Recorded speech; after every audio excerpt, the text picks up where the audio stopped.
Wow, we're checking in with Mike Yawney right now. Eh? And no flips at Spruce Meadows this weekend, Michael, but lots of jumps, that's for sure. Lots of jumping, but we're kind of switching things up now. We talked about the equestrian events taking place at the Masters, but if you've never seen the RCMP musical ride, well, you know what? A great chance to come out to Spruce Meadows, and you can see it here. It's performed a number of times over the weekend. You can see the constables in the background getting some of the horses and getting their uniforms together because the horses are about to make a public appearance. Constable Amber Casper joining me this morning, part of the musical ride. This is a big deal. It is. It's a fantastic opportunity, especially to be at this venue. It's huge. So yeah, we're really looking forward to showing. How does one get involved with the RCMP musical ride? So basically, we're all police officers. We've all have a minimum of 2 years to join the musical ride. Some have a lot more service than others, but we put in an application and we go on a 5-week basic course for a tryout.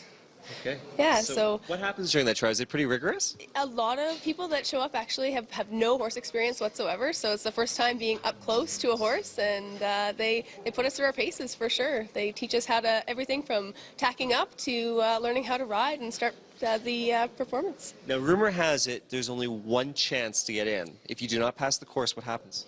That's it. Unfortunately, it's one tryout, and if you're successful, then you move on to what's called the intermediate. If not, then back to general duty policing for you. No pressure. No pressure. None at all.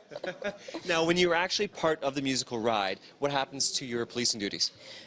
This is a 3-year post, so we don't do any normal police duties while we're on the musical ride. It's strictly just riding and touring and training. Wow. Now, I was talking about getting ready every day before the musical ride, and let's pan down for a second here and take a look at the boots and the shoes. How long do you spend polishing the boots?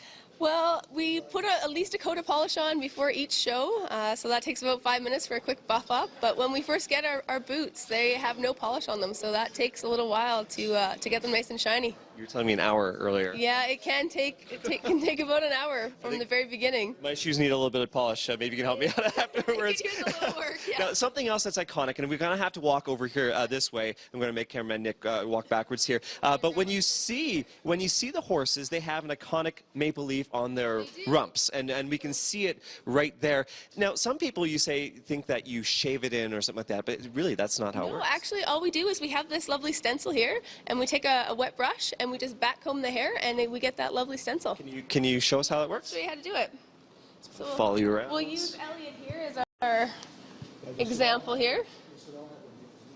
Yeah, it is. We can get a good angle on this, and basically we're putting the stencil down. Here, and then we just back brush the hair. And brush it up. Look at that. And ta-da! There you go. There is the maple leaf on the rump. That easy, you guys.